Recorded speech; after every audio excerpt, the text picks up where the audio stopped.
talking in a room over there. So we may not have many people in here for a while, because I think she probably wins over us, which is totally fine. But it gives you the chance to get the best seats, so...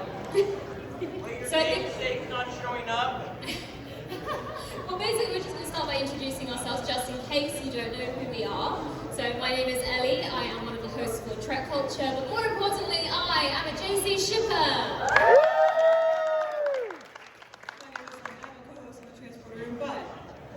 I am a JC shipper. And my name is Nickolaou. I'm an Emmy award-winning broadcast meteorologist and tornado chaser, and I am a JC shipper. I think the important thing to start with here is that many of you have probably been to a lot of panels here today. This is not going to be the same as those. We're not going to have a very strict structure. We're basically going to sit here and have a conversation, and we invite you to join our conversation as well. We're going to talk about the things we love, why we think JC should be together.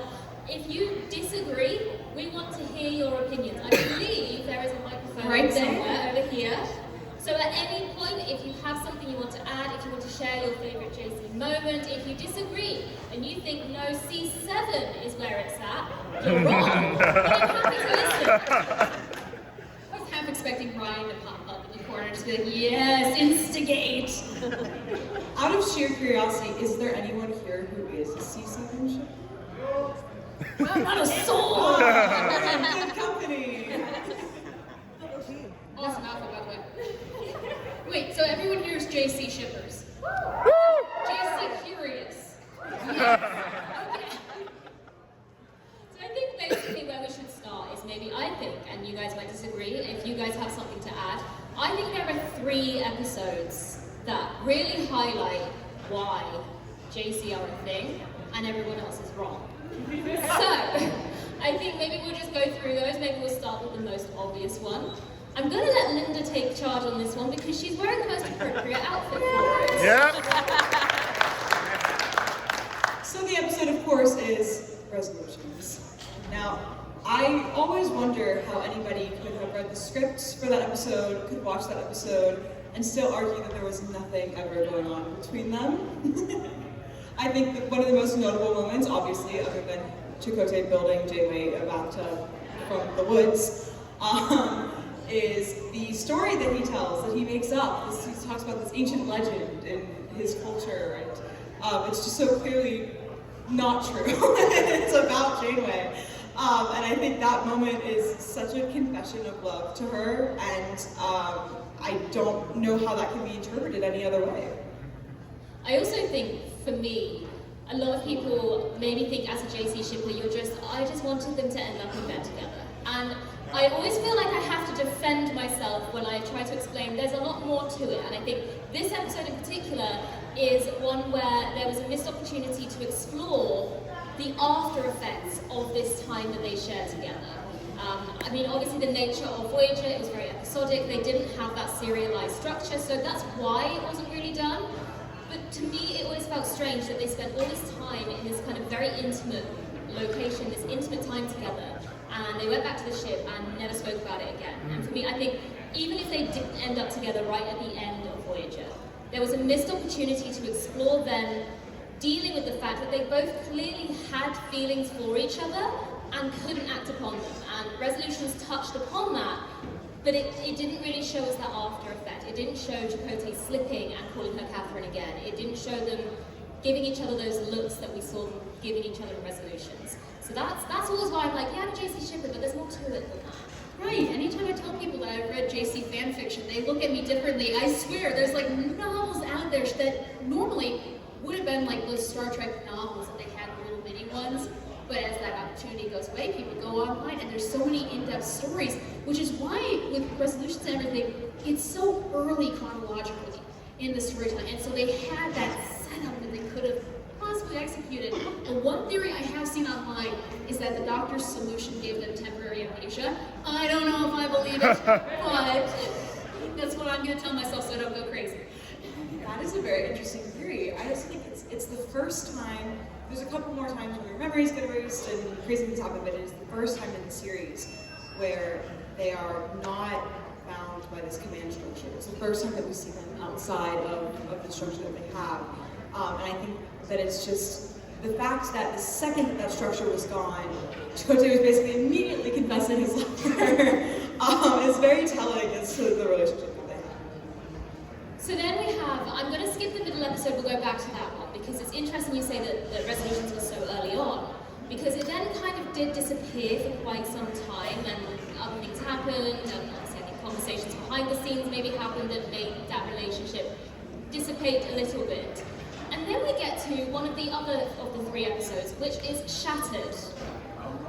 Shattered is an episode that kind of came out of nowhere. We're going to touch upon JC again, and if ever there was a missed opportunity to have that kiss that they so desperately wanted to have, it was the end of Shattered. It was right there. It was right there. Donnie was finishing up the series. Like, just do it. Do it. I mean, she was asking for it. She's like, you know, are there any more secrets? Anything else I should know? You're gonna kiss me now? And he keeps it all professional when everyone's shouting at the television screen saying, what are you doing? She won't even remember. And it's so cool to look back at that because you're thinking this is an earlier Janeway and she already has that connection. And so you know, like every story that you've seen up to Shattered, that was underlined because it really is Janeway. It's just a previous version of her. So that definitely just reinforced in my little heart that the shippers for JC were on solid ground. And then the finale happened and I'm like, really? Just so close to my Shattered? Right, and also with Shattered, she has an opportunity to ask someone from the future what happens. And what she wants to know is, do I get to be with this guy? Are we ever gonna be together? How are my dogs? Right. How are the puppies? How's my fiance? My fiance. No, you didn't care about that. Have we lost any crew members? Is there anything that I could be doing better? Are we back in contact with Earth? Is there any bad decision that I made that I could fix? No. Do we end up together? Solid questioning though. I would probably do the same. And then obviously we do have another episode, but you just mentioned Endgame there. And even though Endgame gave us C7, I do still feel that there is some JC in there as well. Because let's be honest, she went back in time to save Chakotay, really. I mean, and some other characters too, but it's Chakotay's grave that she was She only sitting cried there around at. their graves. Yes. So it's kind of peppered throughout, and it's just, I think sometimes we're made to feel as JC shippers that we're seeing things that aren't there. And I definitely think there are things there. Whether they were meant to be there or intentionally put there is a different question. But my question is, if they were so adamant that this wasn't a thing, they hadn't put it in the scripts, it was never something they were going to explore, why was there so much chemistry between these actors? So, on that note, one night Ellie and I were talking about JC, as we do, of course. And we were just talking about how unfathomable it was to us that anyone could watch this and not see any kind of connection between them. And we were talking about how Kate, Mulgrew, and Robert all tried to have at different points in time been like, no, there weren't feelings there. And Ellie goes, I wonder, did they tell their faces that? There's something lost in translation because it feels very clear. And I thought that was funny and I laughed about that. It's true. Did they tell their faces that? Because the way they look at each other is telling a completely different story to what the words are coming out of their mouth are saying. There's so much chemistry, it's just natural. One of the most notable moments, when there starts to be some mystery between Seven and Chakotay on the bridge, that moment that I feel like is used in every JC edit ever of all time, of her like turning back and seeing them, that's just such a huge JC moment. Oh. Yeah. That is when every JC shipper's heart broke, because it was the end and we just see her looking at them sadly. Such an obvious shot too, like it's clearly the camera's on her. It just feels so intentionally placed to show that she is not happy about this new relationship. Well, and especially like just between the two of them, they have such body language that I don't even know if they're intentionally doing it because you have so much technobabble that you have to get through in your script. I feel like maybe they just naturally lean this way for the little touches, the little glances, even opening your body, like especially in staging and theater, turning your body towards a person, the way that you project towards them. They embody that sort of chemistry, whether they plan on it or not. And I think that's really interesting just about Star Trek in general. There are different elements of Star Trek overall that draw people in.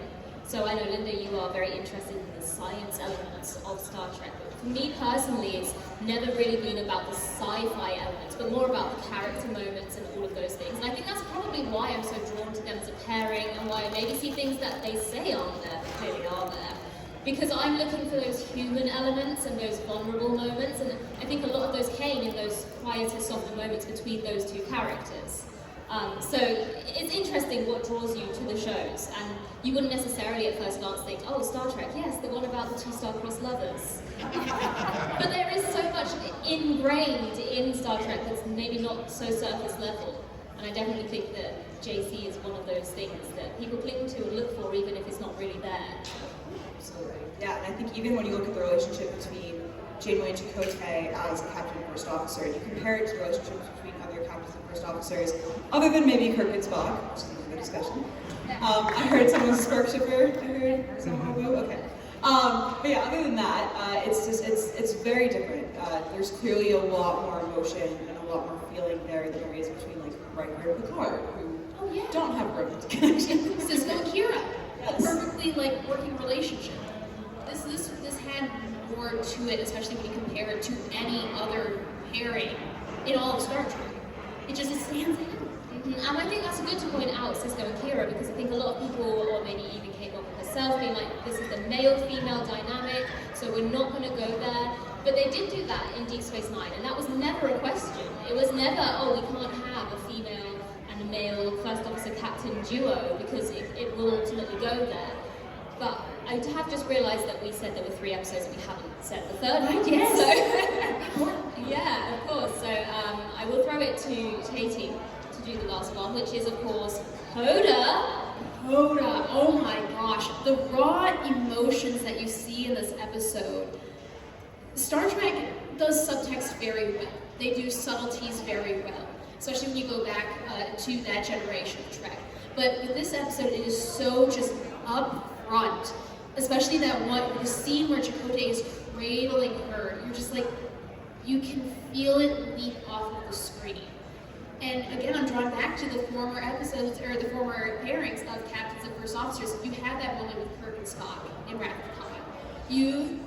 Picard and Riker, not really. But then you just look through, there's never one that's so emotionally raw to me, other than Kirk and Spock. This was the point, really, in my viewing, where I thought, okay, maybe Resolutions was a one-off. No. This locked it. There was something there.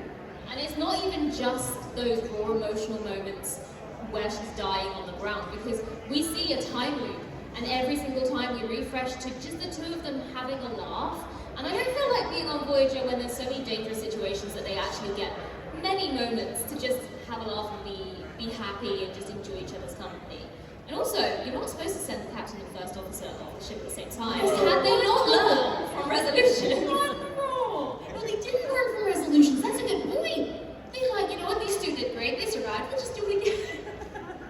No, it all worked out in the end. It was only like 6 weeks that we thought they were going to die. Well, I want to know who did the duty roster that was just like, I want them back on that planet, because they were a shipper of them too, clearly. Like, you're going to go on an away mission together. Send them back on the shuttle. It Don't was let them Tom. back until they're together. Tom somehow got him all. He's like, I'm happy. You should be happy too. Well, also in Coda, I think it's relevant to point out that when he's cradling her body and sobbing, which again, this is not a standard first officer captain relationship. What he says is not captain, it's Catherine, which is also, I think, very interesting. He is the only officer that calls her by her first name, which is very telling as well. Now, the other thing that we have to remember is that we've seen more of Janeway and Chakotay since Voyager, because they came back in Star Trek Prodigy. And we would love to discuss Star Trek Prodigy, but in order to do so, we have some special guests who are going to join us on the stage, because they can talk about it in far more detail than we can. Please welcome Kevin and Dan Hageman.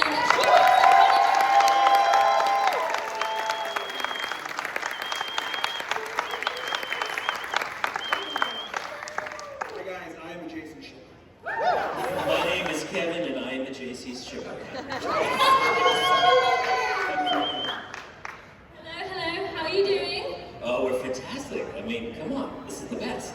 Right? Yes. This is fantastic. So we've said right from the beginning, this is just going to be a casual chat, you know? We're just going to ask some questions. If any of you have some questions for either us or for Kevin and Dan, then as I said, there is a microphone over here.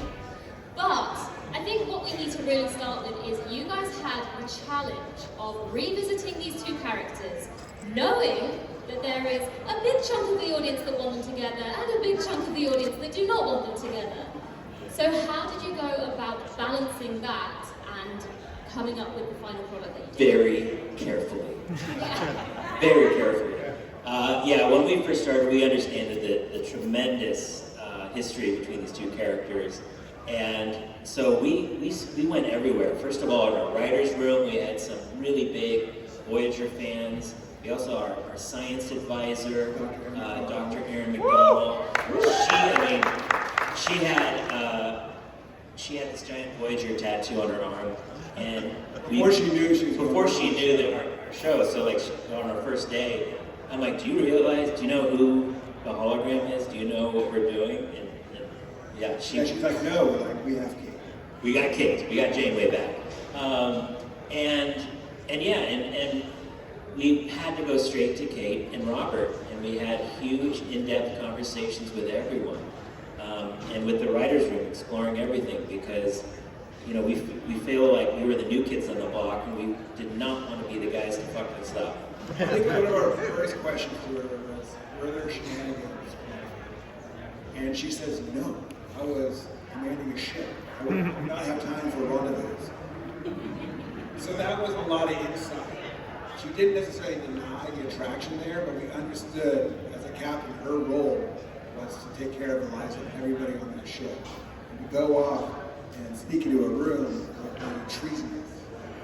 But can I add, we had the freedom to be a little clever with them, right? So we had hologram Janeway. Wait, hold on, before you get into that. What? Robert's answer.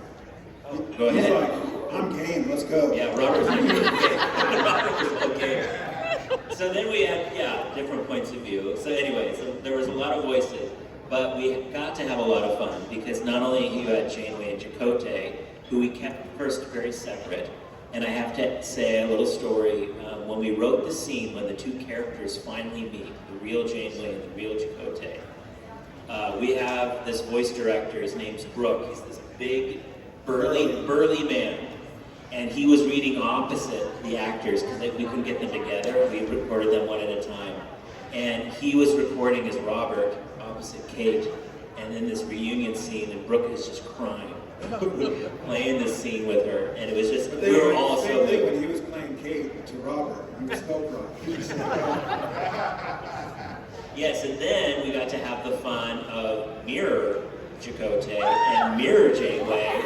So she does not care about the lives on that ship, so there was probably a lot of rendezvous. There was probably a lot of rendezvous between those two behind the scenes. But remember, guys, we were a family show. We had to keep it PG. So, and there was a third relationship where it was deserted Chakotay and Hollow Janeway. Yes, for how many years? And 10 years. And Dan and I were talking about that this morning, and we're like, Chakotay, we find, is very noble. He did a very sacrificial thing, and we feel like he'd be very noble on an island, and taking advantage of Hollow Janeway. Yeah, definitely, for sure. I mean, I guess, whether you can answer this now or not, I'm not sure, but we obviously very sadly know that we did not have any more of Star Trek Prodigy beyond season 2. Still a yet believer. Still have hope as well. Mm-hmm. But I guess then the question is, did you have plans for those characters? Should you have gone further into a season 3? We kind of ended with Janeway semi-retired, Chakotay obviously knowing where she lived. Where was that relationship heading? Boy, I'm trying to remember, because yeah, this was like, 3 or 4 years ago, and we had been talking, of course, like in that limbo where season 2 had come out. We'd fallen in love with the Chakotay that we this next chapter, same with her. So honestly, I can't remember what we were planning. We didn't have a good answer. But we did actually love these characters. So if there ever was a season 3, it wasn't going to be like, let's abandon these characters. It would be, where do we go now with them? Well, I think there's a whole room of people here that could give you plenty of ideas if you need some. I think we've got you covered. Can I just add really quickly too? We had dinner with Kate last night, and she is the fiercest supporter of this show. She loves it. She loves this next chapter for Janeway and Chakotay, and so she's talking to the head of Paramount. She brings it up all the time. She's like, "What's going on?" Yeah. So we are all we're starting a fire in us, and there's a weird what's happening with Paramount. No one knows and stuff, but we are actively behind the scenes, continuing to push to see if we can ever try to get a season 3. So if anyone wants to get an update in the sky, please keep on the hashtags. Yes. It was such a phenomenal way to tie in this younger generation that we're trying to get into Star Trek with this generation who's already loving Star Trek and already holds a special place in their heart by having legacy characters that we're already so connected to, also making it a kid show. It's just such a great way for families to watch together and enjoy, and I really hope that it continues because I think the impact that it's had on our fandom has been wonderful. And I think we do have a question. Hello, Arachnia. So Coda is one of my favorite episodes as well, which is very funny because it is the one where Janeway dies like 5 times. But one of the things that I think is really interesting is because it's never quite clear at what point the alien entity enters her mind. And so a lot of the Janeway and Chakotay scenes there are in this kind of time loop situation, which by that point it is in her mind.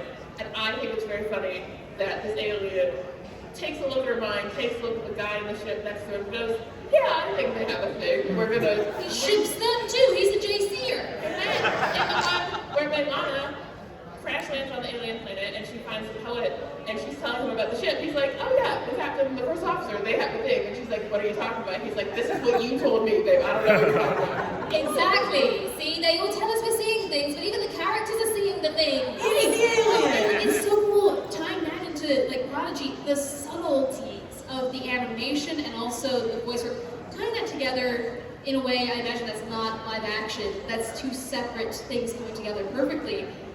In that reunion scene, was there ever talk of anything more than just the subtle hand touch? Well, there's a lot of discussion on, oh, that's too much, that's too little. There's people in the room. How do you deal with that? Like, can they hug?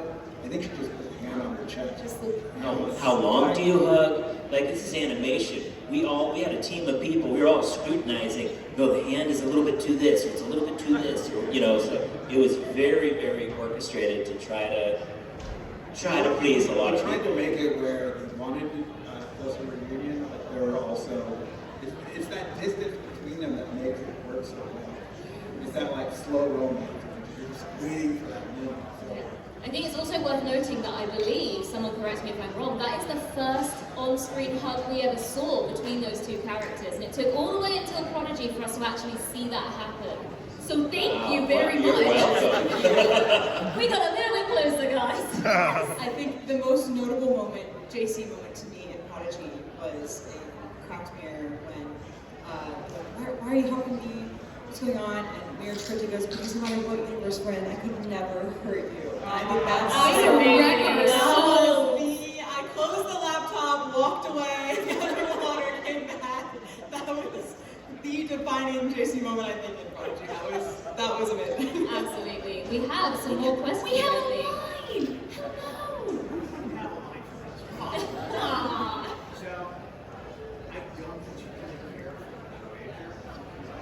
like Janeway, and I am a Jason show. And I thought this relationship with 7-9, where did that come from? Why would you do that? Look, it's Hollywood, I know they all do a lot of drugs, but I believe it was a bet. Yeah, I also believe it was a bet. I don't know if this is this a true Everybody story? lost, so we got two. Yeah. I want to thank these two guys for correcting the mistake. Yeah. Thank you. Yeah, Thank you. absolutely. I felt the same. Now that there's more people in the room, I'm curious, are there any C7s in the room? Still? You heard a fuck no? Okay. I mean, the thing is with C7, right, it made no sense because it was so rushed and crammed in at the end. I do believe, like, I I'm JC all the way, don't get me wrong. If they'd given it maybe a little bit more time, a little bit more development, maybe a reason for it rather than, let's just chuck these two together at the end because that makes sense, it just felt so shoehorned in that nobody understood it. But JC had 7 seasons to develop and still went nowhere. It was a slow burn. Well, you had 7 in the Doctor, and I'm sitting here like, I feel bad for the Doctor. He put in work into this. If 7 was going to end up with anyone in Voyager, I agree. I think the work and the time that they spent strengthening that relationship, I think that if 7 was going to be with anyone in Voyager, it should have absolutely been the Doctor. Not Harry Kim, not Chakotay, just the Doctor and 7. Random alien of the week. Well, that's true. We've got more questions. Hello. Hey guys.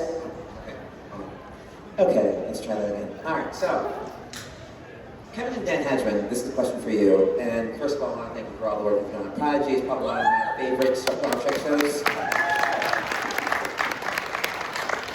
To tie this back to the subject of JC, you have Janeway get so, like, she's always obsessed with protecting her, like, you know, command crew in particular. That's a lot of, like, you know, the other unnamed crew guy, but we don't talk about that. But, like, she's very obsessed with protecting her command crew and gets so obsessed with Chakotay and the run of Prodigy that she almost starts a war with the Romulans. So, I'm wondering, like, what was it like going through that process of trying to figure out how villainous you could possibly make Janeway in, like, these extreme situations? And what did it feel like go through that process, not only as in the writer's room, but also with Mulgrew herself?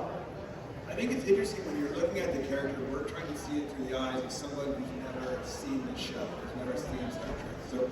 So, we are always writing Janeway through the eyes of someone who has never seen Voyager, a new audience. And so, to a new audience, she was a mentor, and trying to keep that relationship intact with the audience.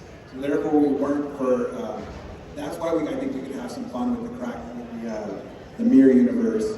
But we always tried to keep that sense of duty and honor in Janeway. Thank you so much, I appreciate that. I'm hoping for season 3 along with all the rest of y'all. Thank you. Thank you.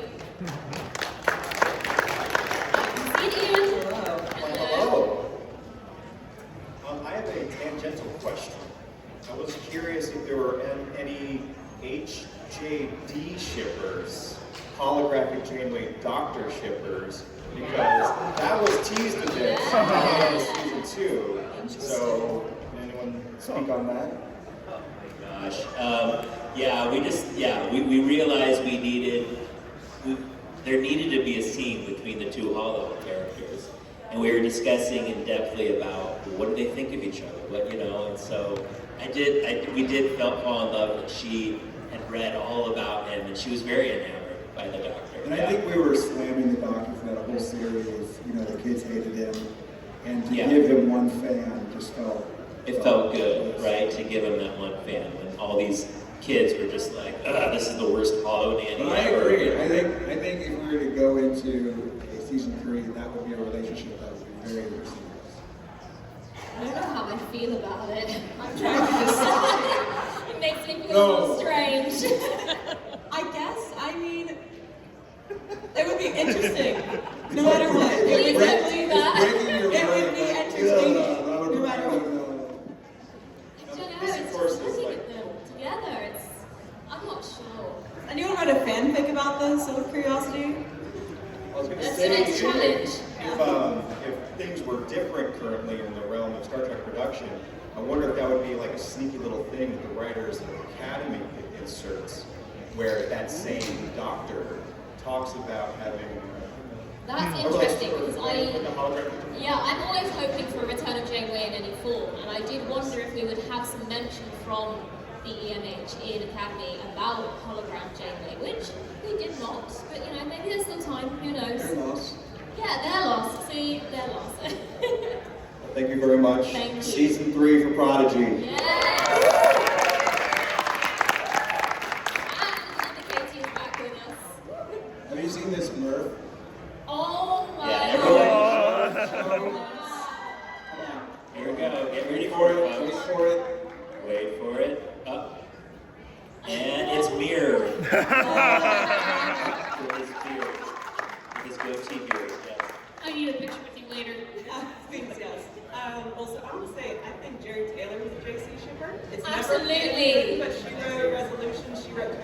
And she wrote Hunters, where you get the wonderful scene of the John Doe letter, and then you still have time. We have time. But on that vein, did you get a chance to ever talk to Jerry Taylor about any of this and follow up on her thoughts? No. Good question. No, we never did get. I think we were afraid. We didn't want to upset Kate in any way, shape, or form. We didn't, because this was again before we had officially met her, I believe. And so we didn't know. We had heard there was some drama in the past. We're like, let's stay away from this business.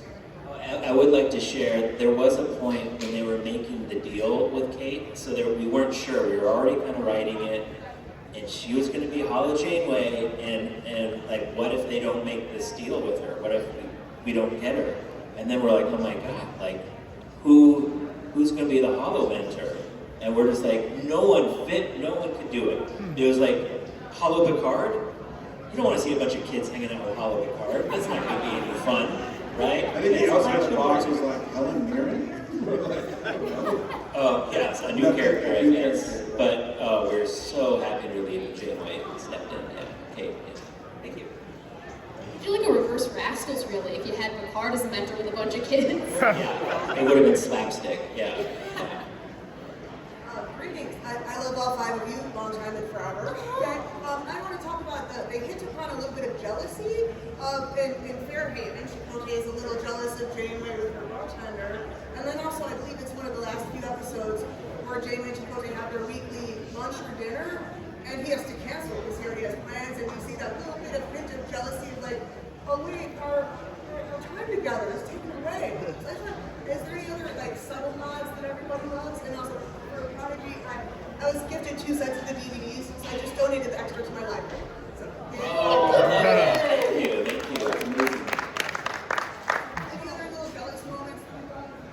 I mean, there's a whole episode where Chipotle has a relationship with a woman he forgets, and I feel like we don't see much of Janeway in that episode. I feel like she's kind of like, I'm going to stay out the way, I'm not sure about this. You know, I have an episode, there isn't a moment in it what I wish there would have been, because it would have been the perfect, like, jealous or, like, poke fun of moment, and it's Bride of Chaotica.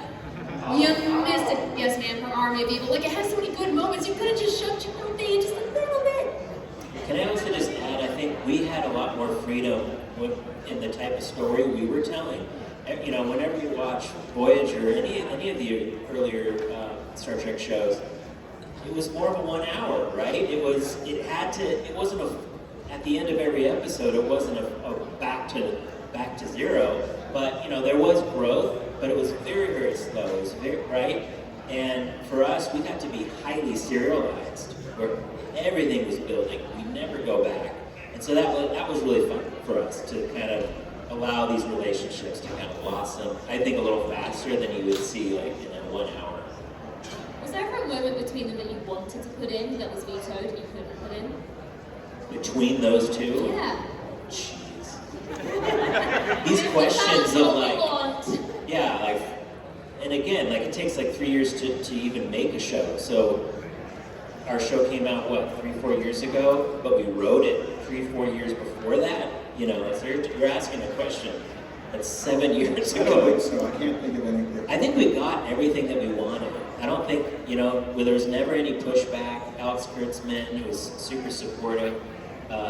Everyone loved and trusted what we were doing and how we handled it. I think oftentimes the writers' room would want to tell more of the story of the adults in the show, but we had to like remind ourselves, it's like, you gotta have people talking with our crew. It's not about avoiding. It's not just a Janeway show, yeah. So enter theoretical to the situation.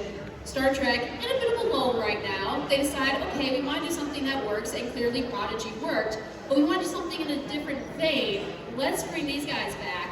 If you had the option to write an adult Star Trek series, have you ever thought about what you might want to do with that? That would be amazing to be able to do that. Yeah. We've never done, we write a lot of animation for film and TV. We've done live action film, but we've never done live action TV, and that would be super I exciting. still think a live action Prodigy would just be awesome. Live action Prodigy would be cool. Yeah. But let's just add it's for our adults, so we can all get the moments that we've been waiting 30 years for. Yes. We got a question? Another question? Okay, let's talk. Well, first of all, there's a jealous moment with Q, where Q is really Yes. It's like, I don't feel good. But what about like comic books? What if Prodigy continued in comic books? I mean, it's not my first choice. I want 10 more seasons, but like It's a good idea, although usually you want like to get as much winning the sale as possible. I feel like, if anything, I'd rather it be taken away for a couple of years and then come back strong, as opposed to like just slowly going out comic books. Then it might be sad or steal the thunder if we release it. Yeah. I mean, the truth is we're kind of, we can't do anything right now. You know, our hands are tied, and we kind of have to wait to see what the new regime wants to do, and is there room for something like this? okay, but you wouldn't be like adverse to it. You wouldn't want to do it?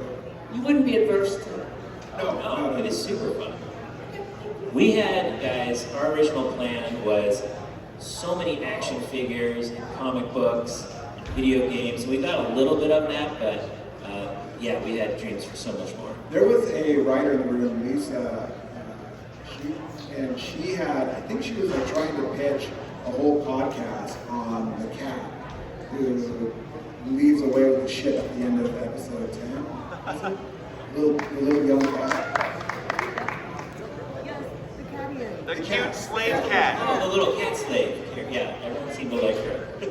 Yeah, and she left. She was like, I want to write a whole series about her taking over all the... Becoming like a space pirate. Yeah. We got time for one more question. I think we will pack. Yes. Right, sorry, a little short. I have a two-part question, and the first part is for you guys, and then the second part anyone can answer. And this is specifically for Mirror Janeway and Chakotay, and characters who we all love.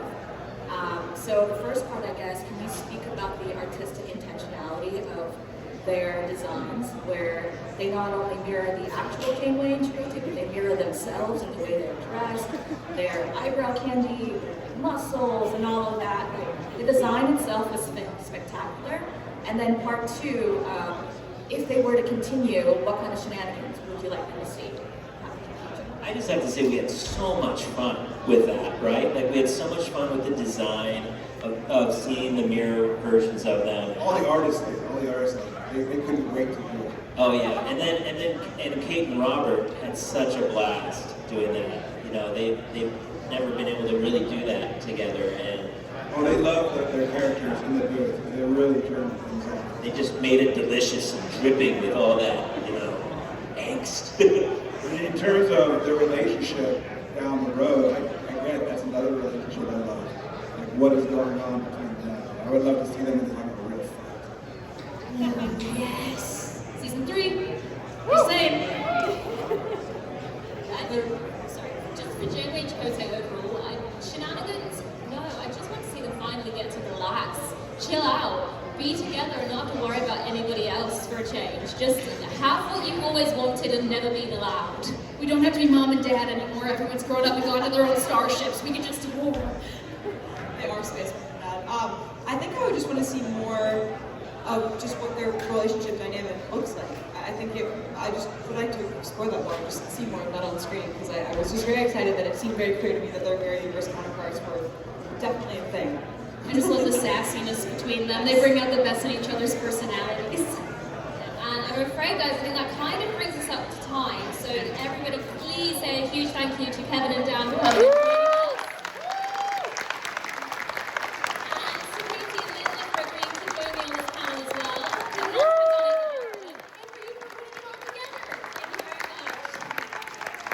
We do have some wonderful stickers, some JC stickers that were designed by the wonderful Cardboard Colin, who is celebrating his birthday very soon, so happy birthday.